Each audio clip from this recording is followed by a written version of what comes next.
This is The Ultimate Mind with Dr. Alok Trivedi, aka Dr. Rewire. Are you ready to unlock the full potential of your health, your wealth, and your relationships? Welcome to The Ultimate Mind, where we dive deep into the world of biohacking, metabolic health, functional well-being, and the money mindset. Each week, you're going to be hearing from enlightened conversations with thought leaders that'll give you the insights, the strategies to help you reshape your life, achieve your dreams, and of course, unlock the ultimate potential of your mind. Connect with us on the social in the links below. Hey guys, welcome back to the Dr. Rewire podcast and show. I'm Dr. Alok Trivedi, aka Dr. Rewire. Today we have someone super inspiring. You know, I don't say this often, is that I speak at conferences all over the world and I hear people all over the world, but there's very few times that a speaker will come up and rattle me, meaning that he's so good that I'm like, man, that is amazing. And that is our guest today. He's my dear friend, Rudi Riekstins. Rudi, thanks for being here, my man. Man, thank you so much. Wow, what a beautiful introduction. And I'm going to say the same thing about you, man. I had the privilege of watching you first before I had to follow you on stage. And I was rattled before I came out. So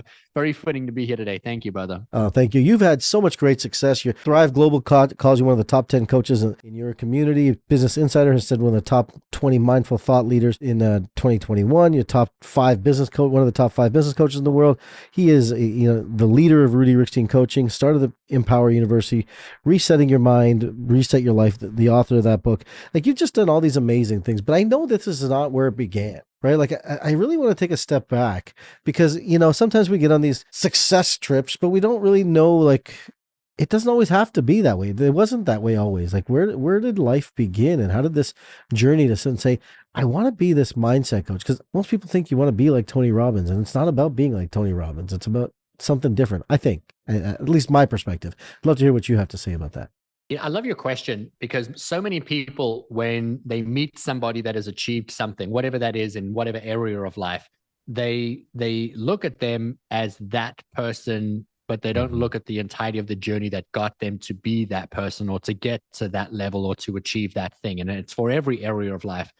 And I never, ever set out to become a mindset coach. I didn't set out to become somebody that was going to be a business coach going in and supporting people in their companies. And life is just so beautifully orchestrated. I believe in a higher power that's so great that it just beautifully gave me life experience that prepared me to be who I am today. And so as I share my story, I don't want the audience to be listening to my story per se. I want them to be filtering my story through their life experience. Yeah. So they can turn around and say, oh my gosh, you know what? I'm also being perfectly prepared for who I am and who I'm going to be next. Because I think that's the value in anyone's story. I agree with I 100%. grew up in a really small town that had these two beautiful contrasting experiences. Everybody was ultra wealthy or you weren't. And I came from you weren't ultra wealthy. And so you just saw opulence everywhere. And I was reminded at every turn that I wasn't good enough, smart enough. I didn't have enough talent. I wasn't tall enough. I didn't have enough muscle. I didn't have brains. I just didn't have anything that could fit into the box of what everybody else seemed to have. And so I really had to define who I was and how I wanted to show up in the world. And I didn't have the ability to take steps in my life as the most empowered and abundant version of me. No, I did it the wrong way. And I did everything that I thought people wanted me to do. I acted in a way that I thought everybody wanted me to act. And so I showed up in life trying to prove my value, prove my worth. And I did that for almost 20 years. And I achieved a tremendous amount of financial success. If we want to define success by finances, which I do not believe is success today, but I achieved success thinking, well, that would now get me respect. That would get people to value me and appreciate me. And finally, now I will be something. And I still felt like that little boy that wasn't enough, that didn't know enough, that wasn't tall enough, that wasn't strong enough, that wasn't smart enough. And the only thing that changed was, well, now I had some more assets or I had some more things, but they didn't change how I felt about me. And that was really the beginning of my journey. And that started around 26 years old when I started questioning who I was, what was my value, how do I show up in a room? And it became this inner journey of self-discovery. And fast forward 20 more years after that, I am now so beautifully and perfectly equipped to go into places to support people because, I do work with people that are wanting to achieve tremendous success in their life. They're wanting to, not necessarily create wealth. Most of the people I work with are already successful, but they're not fulfilled. They're not happy. They're trying to fill a hole. They're trying to fill a void. They're trying to do something to validate who they are. Man, and I look back every time I meet a new client and I'm like, man, I'm so qualified to talk to you because I used to be you. I know what that feels like to think that I have to create this business or create this wealth or have that marriage or live in that house or drive that car. And then I'm going to be seen, valued, or appreciated. And so I just support people first in leadership capacity to fill their own cup, to see and value and appreciate themselves. And then we do that with their entire organization. The beautiful part of what I do today is that's where the money comes in. That's where the growth comes. And that's where people explode, because they're now not showing up wanting to create the wealth that just organically falls and comes in. You know, one of the things I think is really cool in your journey is that, like, you were telling me you worked in the cruise industry for some years, right? What was that experience like? Like, how you must have seen everything. Like, you must have been to every country in the world, for crying out loud, right? Yeah, so I did. I got a free ticket all over the world. It was incredible. And my journey to cruise ships, I think, is more valuable than the actual being in cruise ships. I was in South Africa, still chasing wealth, still wanting to create businesses, still wanting to be this person. And everybody kept saying to me, man, you've got to travel the world. There's this incredible world out there. You've got to leave South Africa. You've got to go over. My brother was in the US and he was in the cruise industry. When he had met the love of his life and his life was great. And he kept saying, you've got to do this, man. It's amazing. You have to. And I just kept saying, nope, I've got to keep working. I've got to put my head down. I've got to create more businesses. I've got to create more wealth. And one day somebody walked into four people really walked into my business and held me up in an armed robbery for 45 minutes. And it was that moment that made me say, okay, I've had enough. Now, it wasn't the armed robbery. It wasn't the gun put to my head. It wasn't the guy saying, get down on your hands and knees and close your eyes and feeling the barrel in between my eyes. It wasn't all of that that made the decision for me to leave. It was the accumulation of all of the things that had happened. My house had been broken into. My car had been stolen. My brother had been hijacked in my car. Like, just so many things that compounded over the few years of living in South Africa at that time. Yeah. And that was the final moment. And so I messaged my brother, sent an email, and I just said, dude, give me a job, any job. Just get me out of this country because I can't be here anymore. I was a nervous wreck. If the front door of the building opened, I would panic that somebody was coming in with guns and I couldn't sleep at night. And I said, just get me out. And he got me a job folding T-shirts on a cruise ship. That was the first job he could give me. And that's where I started. I went from, doing everything I had in South Africa, left it all, and I went and got a job on a cruise ship. And I folded T-shirts successfully for one day. And then I went to them and I was like, this is not, I'm not a T-shirt folding guy. Like, I need to do something different. And so they moved me into a position that was better, serving of my skill set. And I started, selling jewelry and then doing presentations. And that just started a 10-year journey. But it was just truly incredible. What I love so much about the experience of working on a cruise ship is that you can bring 56 nationalities together and you can put 1,100 people that work in a cruise environment. And you're going to have people from Indonesia, from India, from South Africa, from America, from Australia, from Eastern Europe. And every single person works beautifully and harmoniously together in this little tin can sailing in the ocean. And man, if you can do that on a cruise ship with all these different nationalities, all these personalities, all these different upbringings and belief systems, and you can work together beautifully, and we can do it anywhere in the world. It was really such a gift to be able to witness that over and over and over again. You know what I love about this story? Thank you for sharing that. What I love about this story, believe it or not, it's not going to be what you think it is. What I love about this story is that, most of us here, we don't understand not a third world, just an outside world perspective. Like, we grew up either in North America somewhere where it's relatively safe for the most part, right? Of course, there are areas that aren't, and some people are there that don't have it as safe. I get it, but for the most part, majority of us have it relatively safe.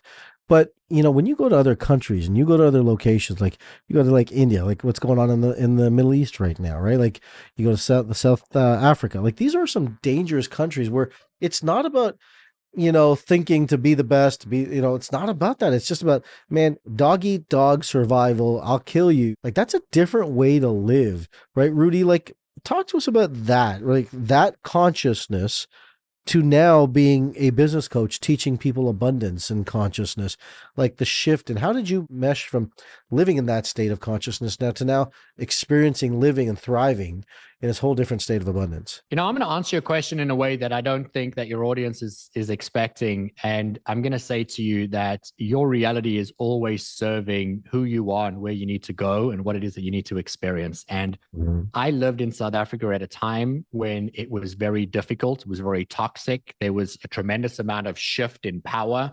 And there was a lot of crime. And so I experienced a lot of crime personally. And I have a lot of friends that experience a lot of crime. I have a lot of family that experience a tremendous amount of violent, vicious crime. And so I had a lot of fear, and I had a vantage point of I'm living in a dangerous place and dangerous things can happen to me at any turn. And I need to be open to it. I need to be ready to it. I need to be looking for it. I need to preempt it. And so I put myself in an environment where I was expecting bad things to happen to me.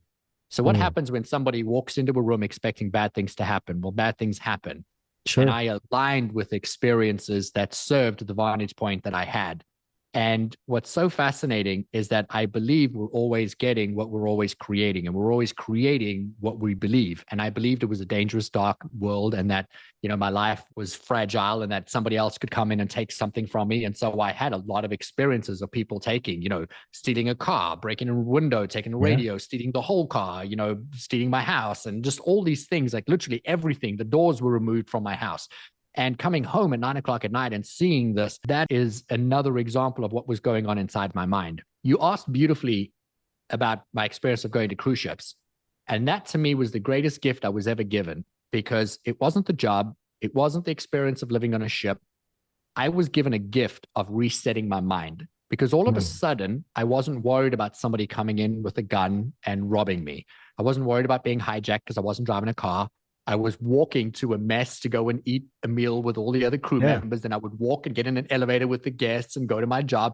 And so I was all of a sudden put in an environment that is mostly safe. And so my fear was removed. What I do today is teach people to change their environment in their mind, not the physical environment that they're in. But then the minute they do that, their realities change. If you put me back in South Africa right now, I guarantee you my experience will be very different. What I would have, what would happen to me, the vantage point, because I'm no longer magnetically drawing in experiences to serve the view or the vantage point that I have today. I, for the longest time, believed it was bad and dangerous, so that's what I got. Right now, I believe the world is a beautiful place and that every single moment is a synchronistic event that is serving the highest growth and development of each person that's experiencing that moment. And I get to choose, is this going to be a beautiful moment or is this going to be a bad moment? And I lean into it's going to be a beautiful moment. Now, I want to be very clear. That doesn't mean that in every moment of every day, I'm only experiencing beautiful roses, important. But my vantage point is always filtered through how is this serving me? What is the gain? What is the benefit? And, it's always good. There's always value in everything. Having a gun put to my head and having a man tell me to close my eyes, in that moment, it was the scariest thing I'd ever experienced. Sure. Because he literally was getting ready to pull it. And he had shot every other person that he had robbed in a spree of about 6 months. And so, that was where it was going, and something stopped him. In that moment, he didn't pull the trigger and he left. But my point is, I didn't know any of that. All I knew was this is the last thing I'm ever going to see. This is the last smell. The feel of the gun is the last sense I'll ever have. The cold metal on my forehead. Like, that was a defining moment. And then in that moment, this guy left. And I had a lot of fear around that. I was really scared around that. A lot of PTSD around every time the door opened, and I was imagining this happening again. But today, it's one of the greatest gifts I've ever been given. I walk downstairs in the morning and I see my wife sitting on the couch sipping a cup of coffee, and I thank that man. Because if he didn't put that gun to my head, I wouldn't have left. I would have still been chasing the dream of wanting to create wealth and wanting to create. Now I'm married to this incredible person. I have 2 beautiful kids and I have this life, and I walk into businesses and I teach people all of the practices of what I've learned through my life experience, none of which would have been possible if a man didn't shove a gun in my face and tell me to leave South Africa. Because that's the real value of what I gained in that moment. Was he was the final straw that gave me the courage to leave. It's on the way, not in the way. That's the reality of the whole game, right? It's on the way, not in the way. If it's in the way, then it's stopping you. If it's on the way, it's moving you to where you want to go. So Rudi, let's talk about this a little bit deeper, right? Because you've studied the mind, you've studied the consciousness, you've studied help and healing. And I love the way you say this. Your thoughts plus your feelings equals your reality. Let's talk a little bit more about that so people can grasp that concept. I have my way of saying it. Let's talk about it the way you describe it and share it, because I think it's important the way you say it. And feelings are an important component of it. So if someone's struggling and they're saying, you know what, I've got all these bills, I got all this money. How do you shift that for people? Because you do it so quickly in that. How do you help people get there? I love the question, and I'm going to use you as the example. You give people permission to shift and change how they think and feel about what it is that they're doing. Sure. And although you and I have slightly different approaches to it, the results of what you're producing or the results of what I'm producing are the same at the end of the day. Sure. I believe that every single person on the planet thinks a thought, that thought produces a feeling. The thought and the feeling drives all human behavior. If you want to change your life, most people, and there are industries built around this, tell you you need to change your behavior. You have to work harder. You have to hustle. You have to do this. You have to do that. And it's all in the doing, doing, doing. The reality is 98% of people will not change by doing, because the doing is not going to create the shift or the change. 100%. We have to change what we think about what we're doing. And if we change what we think, the brain will assign a different emotion, which is the feelings, to what we are thinking. And so if you understand the brain fires a neurological thought about intellectual information that it is understood. So it sends an impulse into the brain that says, we've just seen or experienced or whatever seen in front of us. Now we need to intellectually update the body as to how to react or respond to the information that we've just processed. And that's done through the process of producing a chemical emotion, dumping it into the body, and then the body reacts. So it's the easiest example is you see a snake or you see a shark, and then the body reacts with fear, fight, or flight. You've got to run, you've got to hide, you've got to fight, right? You've got to do something to get out of that situation. Yeah. I grew up in an environment where everybody had a tremendous amount of wealth. My friends at 14 years old, their parents were buying them ski boats. And at 16, they were all being given cars. And you couldn't drive in South Africa until you were 18. But you would get a car at 16 so that you could practice driving, so that when you were allowed to drive, you would have and they would all get Land Rovers and beautiful cars. And here I was fighting to, make money to buy myself a bicycle. And like, I had a very different life experience. So my belief was that I didn't deserve money. I wasn't worthy of money.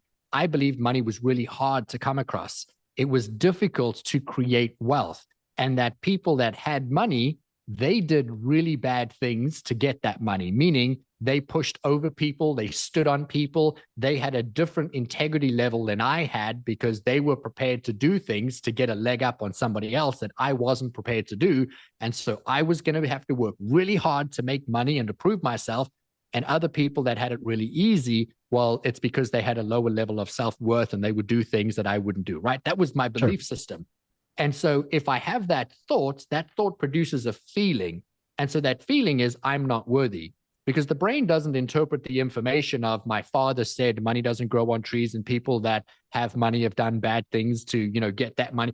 It doesn't process it that way. It's just taking the chemical dump of, well, you don't have money. You're not good enough to have money. And if you want it, you've got to work harder for it, or you've got to do more, or it's just never going to happen for you. So the organic behavior that a person like that will take is to shut down, to run away, to go into fear, fight, or flight, or, which was my reaction, was, I need to work harder. I need to prove more. I need to do more. Sure. And so it created a tremendous amount of drive in me. But what I'm really wanting to emphasize in response to the question is that you've got to ask yourself, what is the behavior that you're doing? And are you hustling? Are you grinding? Are you giving up? Are you viewing the world as it's a dark and dangerous place? Are you thinking that you're not good enough or money isn't easy to create? Because that is just a thought that you're thinking. And we all know a belief is a thought that you continue to think. But at some point in time, you adopted that thought. And where did that thought come from? And then how did that thought make you feel? Because the thought and the feeling is driving 95% of all human behavior. The research shows that after the age of 35, 95% of everything that we do as adults today is unconscious, which means our subconscious mind is producing another thought tied to another feeling, which is driving a very similar behavior or an action. So I'll give a simple example. If somebody's listening to this podcast and they're struggling and the world is a dark place and their money doesn't come quickly and easily, and they have feelings around not having enough money, and then they see their bank accounts and it produces another feeling of not enough money, and there's another feeling of unworthiness, and it's hard and it's difficult. And all of a sudden we create a little shift or a little crack in the foundation of that belief system. And we say, what if it isn't hard? What would it feel like if it isn't hard? What if it could be easy? We're not saying you're going to la la land. We're not saying you're going to a place now where it's going to all of a sudden become easy. But what is the behavior going to be if you open the door to what if it could be easy? What if it could present a different reality? And that's where I really spend the majority of my time, is because when you can change the feeling around a subject, it actually changes where the brain processes information. So you will make bolder decisions. You will react differently. You will do things you've never done before, because you're accessing a part of your brain that's more courageous, that's more brave, that's going to do things differently. I don't teach people to hustle. I don't teach people to grind. I teach people to fall back into the flow and the divinity of what is happening. And that's where life gets really good. And if we can do that, we're not in a state of stress or angst or frustration, or as I love to say, filling a cup that's never going to be filled because the cup doesn't exist. The hole's not there. You can't fill something that doesn't exist, and everyone's putting their value elsewhere. And when all of a sudden you fall back into, you know what if it's easy? What if it's good? What if I can create lemonade out of these lemons? All of a sudden you start accessing new information. 75% of the human population is suffering chronic stress right now. And after the pandemic, the studies show that 75% of the human population is suffering stress 75% of the time. That means 3/4 of the population is stressed every waking minute of their day. And if we think about just stress in the brain, when you're stressed, you don't have brain coherence. Your left and your right brain aren't firing. You don't have rational, logical thought. You can't produce a logical thought. So the thoughts in your brain are illogical, they're irrational. And if you have irrational, rapid firing thought in the brain, that is stress. And if your brain is under stress, you're firing thoughts that are around stress. And if you're not in a state of calm and relaxed, you are producing emotions that are erratic. So when opportunity presents itself for you to do something, maybe it's a phenomenal idea. Maybe it's to have an investment. Maybe it's to, take a leap of faith. Maybe it's to meet a new relationship. Your brain is now in a state of stress. So it's going to respond to that from, I need to protect myself. I need to defend, that they want something from me. But if you were in a state of calm, relaxed, ease, trusting in the flow and the divinity of all things, then your body would access the part of your brain that's calm and rational and logical and has reason and can bring in intuition and inspiration. And all of a sudden you say, man, that is a great idea and I would love to do that. And now you start to get met with outcomes that align you with abundance. I love it. I love everything you're saying. I don't disagree with anything you're saying inside that. How did you start to put this piece together for yourself? I mean, just going from the journey of, being with a gun to your head to then now putting these pieces together to master your own game, to live your own life, to live your own journey of mastery. How did you start putting it together for you? So I was 6 years old when I walked into school and a teacher called me stupid and put a dunce's hat on my head and labeled me dumb. And at 6 years old, I believed the teacher. And so I acted like a stupid kid and I filtered my life and looked for evidence in my life that I was stupid. Mm-hmm. And that was when I made the decision of, I need to create wealth because all my friends' parents drive nice cars. They live in nice houses. And, that's because they're more worthy. And so I'm not worthy. We rented a house. They own a house. We don't have a boat. They have two boats. We have a dented, rusted car. They have beautiful, brand new cars and they have convertibles. And so I assigned value outside of me. At 25, 26 years old, it was my almost 26th birthday. I was sitting down to have a celebratory dinner by myself in my brand new loft apartment. It was 2 stories, glass windows overlooking the city, sports car in my garage. I was wearing $2,000 jeans, feeling like a rock star. And I sat on that couch to have that dinner all by myself. And I realized, man, I still feel like that stupid 6-year-old. And that was a defining moment for me because I realized all my value went into what did other people think of me? What did other people, feelings were about what I did or what I didn't do? And I still felt broken. I still felt like a little insecure child who was trying to vie for everyone else's approval. And that was the time I actually took out a paper. It was a yellow paper, legal pad, and I flipped it down and I wrote out everything on that paper that I was proud of myself for doing. And I was like, what if I am good? What if I am worthy? And man, let me tell you, when I stood up after writing that out and reading that back to myself, I had tears in my eyes and I was in awe of what I had done because I wasn't looking at my life from that lens. I looked at that and I was like, man, I own 3 companies. I have 40 employees. I have people at 26 years old. I have people that rely on me to feed them. Like, they come to my work. They are in my mission. I can't be stupid if I've done that. I have this house. I can't be stupid if I created this. I can't have this car. And I was still tying really too much into the physical, but that was my closest bridge. But it was the opening door to a conversation about maybe I am worth it. And from that day, I started changing my friends. I changed my relationships. I changed what I did. I eventually released my companies. I made profound changes in my life. And the beginning of my journey started not necessarily when a man put a gun to my head, but when I realized that all of the things that I was amassing, because that was years later, all of the things that I was amassing weren't filling the void that I still felt. And so I started, researching, how do you live a life of abundance? How do you create a life of freedom? And when I say abundance, I mean abundance in time and wealth and health and well-being and all these. right? Not money. And so I started reading all these books. I started going on these inner journeys.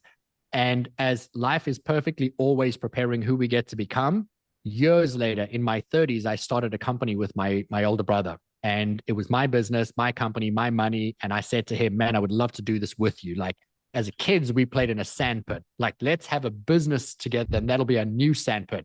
And the two of us, we dived in and we started working together. But the minute we started in this business, we became competitive. And then we started fighting with each other. And then we started hating each other. And it became really toxic. And I started meditating. I started separating emotion from my body. I started separating emotion and my thoughts and my feelings around situations. And I did it to save my life. And when I say that, I mean not my physical life, but the quality of my life. So I would be in a meeting and I would be so mad, so angry. I would have these images in my mind of wanting to smack my brother with a desk. I would be so angry. I would stand up and I would go outside and I would sit in my car and I would literally do deep breathing to just release the pain, the anger, the resent, the frustration. And I would then find a center point where I was calm and still and at peace. Then I'd go back into work and I would try again. And then he would get mad again. And then I would go back outside and I would do it again. And then it became a running joke, like, where's Rudi? And they'd be like, he's in the car again, or he's in the parking lot. But something really beautiful changed. The more I started doing the meditation, the more I started connecting to myself, the more I identified Rudi is not his emotions. The emotions are an external indicator of what I'm intellectually experiencing. And that if I can separate myself from the emotion, I can access the information differently. If you have an emotion tied to a scene or a situation, you're making decisions around it only from that one lens. But here's the magic, and I want your audience to think about this. The brain has the ability to process 10 million bits of data every single second. And you're only ever consciously aware of 50 bits of data. And the 50 bits of data out of 10 million is based on how you were feeling last. And so if you're feeling anxious, resentful, stressed, angry, you're making decisions from that vantage point because all of the information is being narrowed down to reinforce, validate, and prove to you that you are right to be frustrated, angry, resentful, or whatever the situation is. And so the minute I started separating myself from the emotion, my brain was scanning 10 million bits of data and finding new information that was always there to validate how I was feeling then, which was calm, which was relaxed, which was, I did an exercise. This is crazy. I haven't thought about this in ages, but I started saying, you know what, I'm really angry at my brother and I'm really frustrated at my brother, but I have to acknowledge at one point in time, I love this guy. Like he was my best friend. Like, how do I get back there? And I was too angry to get back there. So I started saying to myself, what can I like about him right now? And I would think of something that I found about him that I liked. And he was really good with numbers. So I would say, I really love that I can trust him with the numbers because no matter what, I can trust my brother. I love my brother. I love his numbers. I know that this is good. And I would focus on just that. But the minute I started doing that, I noticed other aspects of him that I really liked. And that started to expand because the information, the 10 million bits of data became more and more and more. And in a very short amount of time, my business started thriving significantly more than it ever had. My brother and I's relationship started thriving and my world started to change. And that was when I started putting what I was learning into content. And that's when I started teaching. And then it became a need for me to take what I was doing and bring it into businesses. And like I said, I never at any point said, that's what I'm going to do. I've always wanted to be a speaker. I've always wanted to be a motivational speaker. I did live my life wanting to be a Tony Robbins. Interestingly enough, I was like, man, that guy's awesome. And I want to do what he does one day. But I never thought I would go into businesses and give people advice. I never thought I would help somebody through trauma. I never thought I would help people identify their limiting beliefs and what's holding them back. But today I'm so incredibly qualified to do it because it's been my story. It's been my life. And I have a vantage point today that I want to share with your audience. And that is, I know what it feels like to be disempowered. I know what it feels like to have a belief that I'm not worthy, that I'm not good enough, that life is hard, that money is difficult to create, that love is impossible, that people are going to screw you over, and that somebody else can come in and change everything and ruin everything. Man, and I also know what it feels like to wake up every single day connected to a flow and a force that's greater than me. I know what it feels like to be married to my soulmate, my twin flame. I know what it feels like to be abundant. I know what it feels like to pour into people all day, every single day, and have the greatest levels of joy and fulfillment of giving selflessly of myself in every moment, in every situation, and just knowing that I have value in the world. And I don't need somebody to tell me I'm good at what I do. I just know who I am and I know what value I add to the world.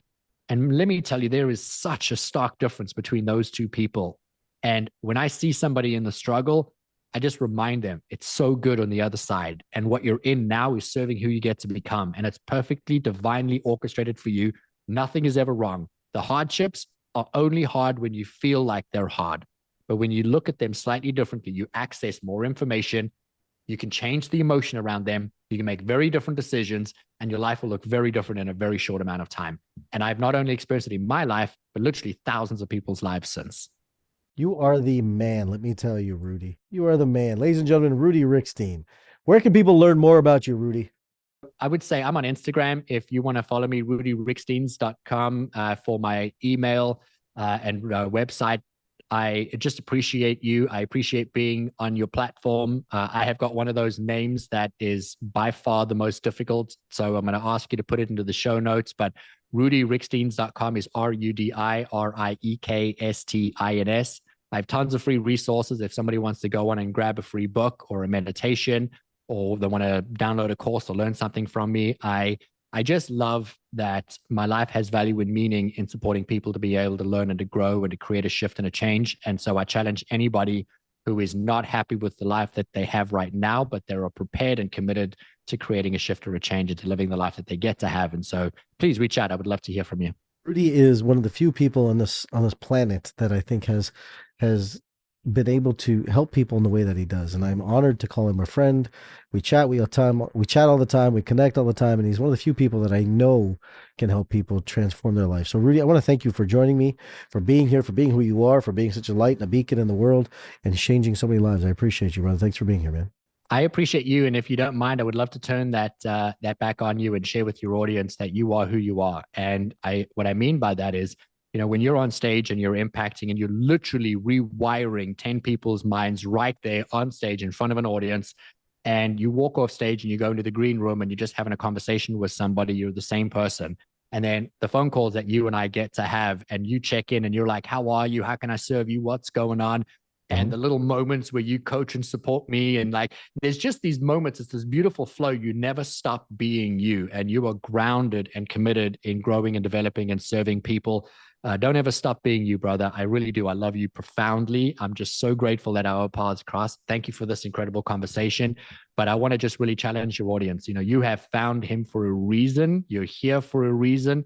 And that thing that you want to have, and the thing you want to be, and the thing that you want to do, he's got the key to do it, man, because I've seen him do it literally live on stage. It's just truly incredible. So make sure you divulge anything that he has to offer. Thank you. I appreciate it. Ladies and gentlemen, this is the Dr. Rewire Show. I will see you in the next perfect time.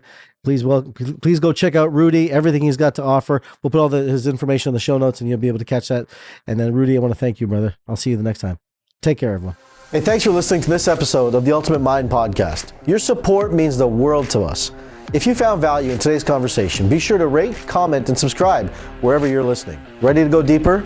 Download the UltiMind app and try it for 7 days free, and learn to rewire your brain every single day to take charge of your mind and live the ultimate life.